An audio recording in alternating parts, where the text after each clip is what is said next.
Hello again, RC fanatics. Today, doing an unboxing on the DeanTech D9 Bulldog.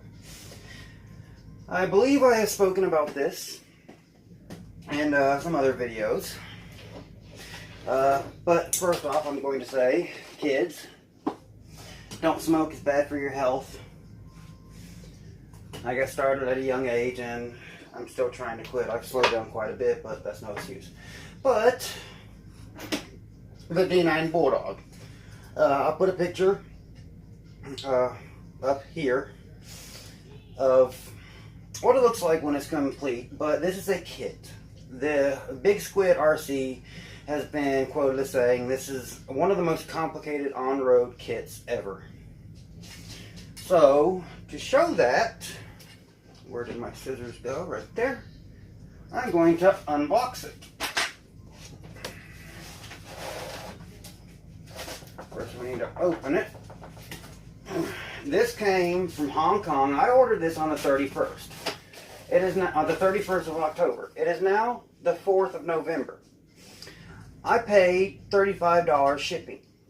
It got to my house in 4 days. It traveled 8,400 and some odd miles in 4 days. Okay, so of course, anytime you open something like this, there's going to be plastic. I will admit I've already taken a peek. Right here, this is one of the mini boxes. This is 98% aluminum and carbon fiber. This is a complete kit except for electronics. Aluminum wheels. It comes with HPI tires.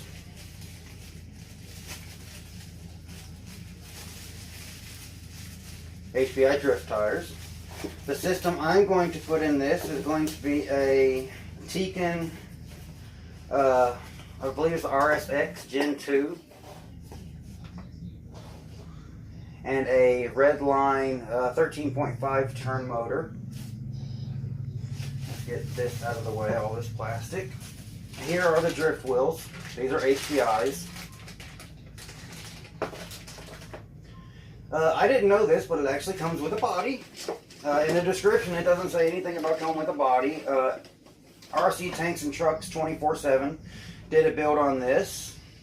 I personally have been into drift cars for quite a while. It's not the best body, but it'll work, especially, I mean, it's free. The cost of this is, I believe it was $290, but then you got to pay for shipping from Hong Kong, and that's quite a bit. And so I opted out for extra, I think it was like $15 just for faster shipping. It comes with this little wooden tray, which I already have. This right here, a Duratrax pit, whatever this is called, a pit stand. So, I mean, I can display it on this, but when I need to work on it, it'll be on this.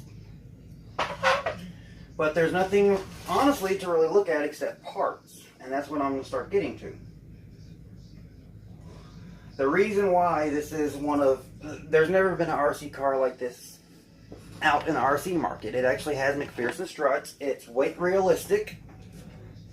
Everything about this RC drift car is whoever engineered this, they engineered it to be as realistic to a life-size drift car. So, you have a big bag of parts, which I will go through in just a second, and of course a manual. The manual is not the best. Thankfully, RC Tanks and Trucks 24/7 did a building video of this, so if you run into a problem, if you decide to get this kit, oh well, I don't have to cut into it. Okay, let's start digging things out. Okay, it does come with some seats, and originally the extra parts, like the seats and the dash cover, the fascia, was Lexan like everything else. Well, now they've actually upgraded them to carbon fiber or fiberglass. I really can't, I'm pretty sure that's fiberglass. So, better quality materials now. So that's what that is. I mean, you got 2 seats and the dash right here. So we'll put that back in the box. And then you have a very big bag of, a couple big bag of parts. You have, and they're not really labeled. You got your shocks, your bearings. Like right here. We have bearings. We have the upper mount. This is for the front end. I think this is where you start. This is bag number 2. This is where you start building things. And like I said, this thing is 98%. 98%. Let me think. I'm sorry, I'm excited. It's 90% aluminum and carbon fiber, and as I go through the parts, you'll see that it has all aluminum shocks, threaded bodies. It uses hinge joints instead of anything else at the arms, so nothing will bind up. It has you can run this 2-wheel drive or 4-wheel drive. This is a front motor setup. Bag number 7, you have all your links, ball links, body posts, more bearings. Yeah. I'm just going to put these in here as I get done looking at them. And here we have the belts for the drivetrain that goes up front. The hexes for the wheels. The gears are plastic, and you can, there's a dog bone. It's belt driven, it's a hybrid. It's belt driven and shaft driven. The power is transferred to the shafts via belt, and then from there it's all shaft driven. It has CVDs all the way around. The CVDs are right here. I'm not going to open these little bags because I need them to stay like this for when I build it. This would be bag B, but the belt goes onto there, and you got the 3 belts right here, so it actually makes it look really realistic. Here is not even labeled, but some big O-rings, shock oil, which I'm not going to be using that shock oil. I have my own shock oil. Bolts, nuts, basically the hardware to put it together. Servo arm, which I'm not going to be using that. I'll be getting a metal 25. This uses a 25 spline servo arm, so when you choose your servo, make sure you get a 25 spline, or when you go to get a servo and a servo arm, make sure they match up.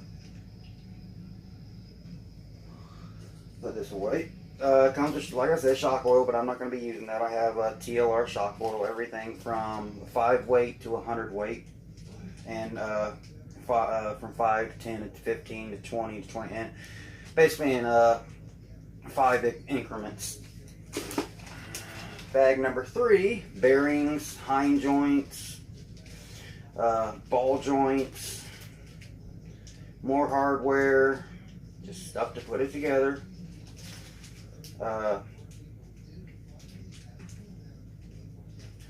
Hinge pins.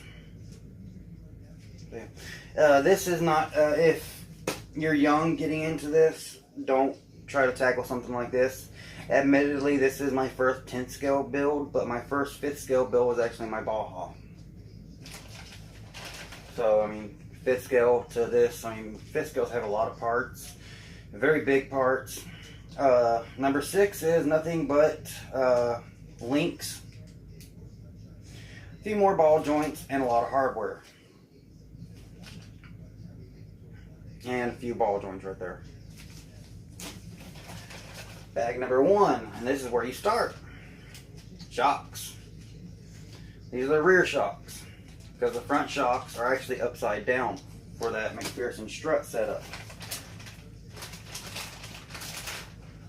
Up next, more hinge joints, bearings, ball joints, diff cups, hardware, Bag number 4, I'm not going in any specific order, so I apologize. More hardware, of course. I believe that is the power input shaft right there. More links. More bearings. So yeah, pretty boring there. So yeah, that's that bag. And here are the large major components such as A-arms, the parts.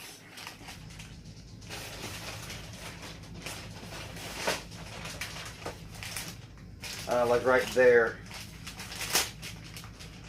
This is the lower front clip. Like I said, this is all aluminum. Here is the motor mount. Your control arms.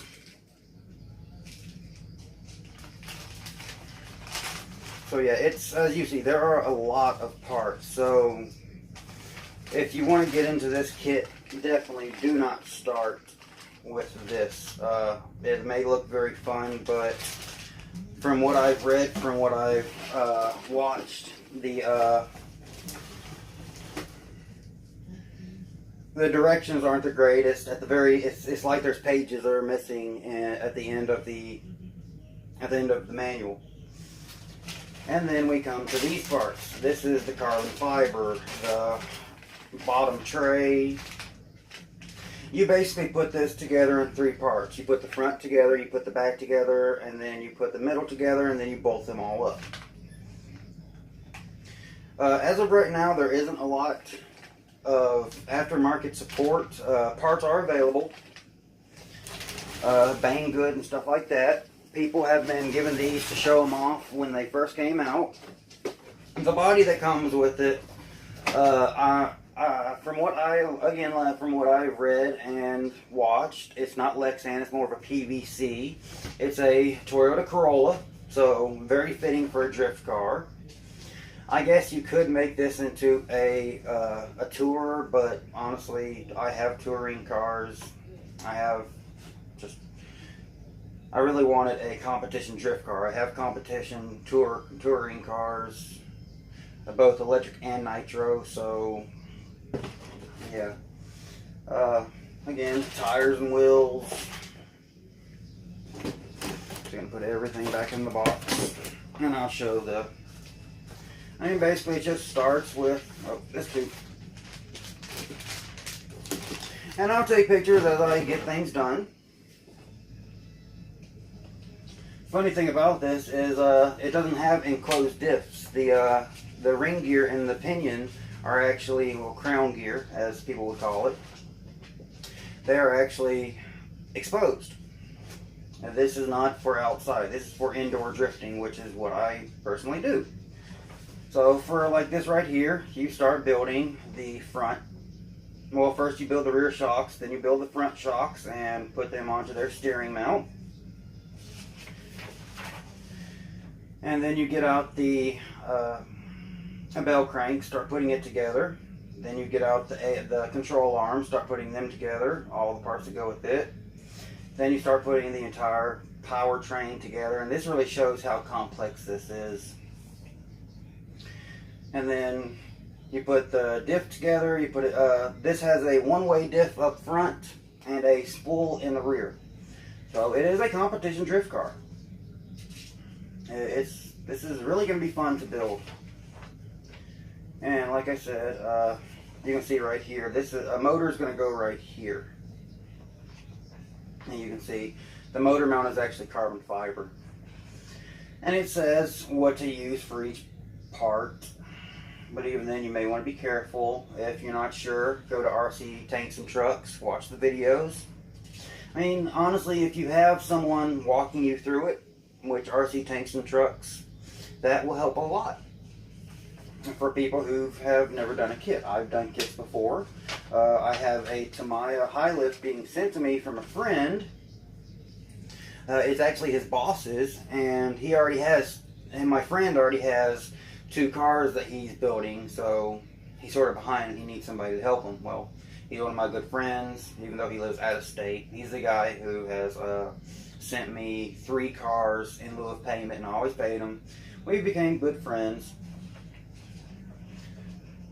But you can see right here, I mean, you have the entire, everything's, like I said many times, everything's carbon fiber and aluminum.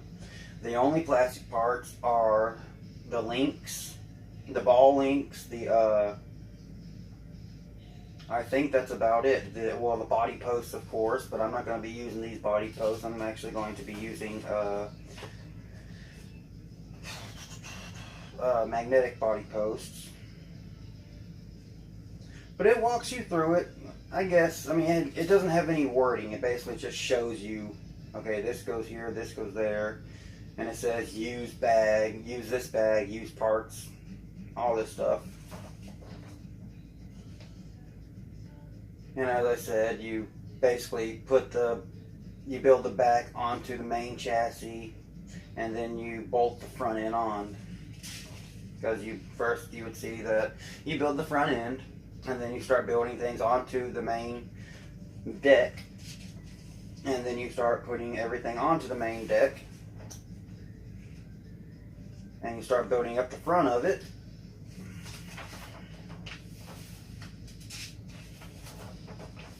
And then you see it all comes together right here.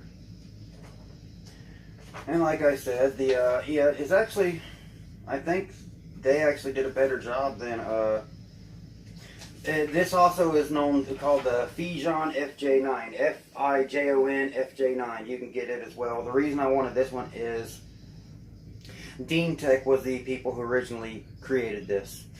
I wanted the original. I could have got the Fijon. It was actually a little bit more expensive. You could have got that through eBay, but I decided to go straight through DeanTech. Well, the Build RC. K-Pop RC on YouTube actually has one of these. He has a lot of subscribers, so if you want to go check him out, he does a lot of scale drift projects, and that's what this is. This is people who like crawling and stuff like that. They like it to look as scale as possible. Well, this is the most scale kit without having to buy a lot of extra stuff. This is the most scale kit you can get as a kit, just buying it, all the parts there. So I'll add pictures of what it looks like finished, like I said, up here or up here, whichever side. It's pretty cool. I honestly, it didn't say, like I said, I don't know if I mentioned this, but it didn't say anything in the description about it coming with a body. I thought I was going to have to buy a body. I'm still going to. I want to have a Camaro body. And I don't know how well this body is going to handle abuse, even though I'm not going to be running it a lot. But this, I'm probably not going to run this much. I'm probably going to use this body as a display body, and when I'm running it, I'll use a Camaro body. But this will basically be a trophy, a shelf queen, like a lot of my RC vehicles. Yesterday I was out ripping with my HPI 5B. Had a dude right down here saying that I was driving too close to cars and too close to houses, and I was in the street the entire time. My landlord, property manager, came over and just said she had to make her presence known, even though I'm very good friends with her. Never had a problem. But I'm going to stop talking, and I'm going to go start building.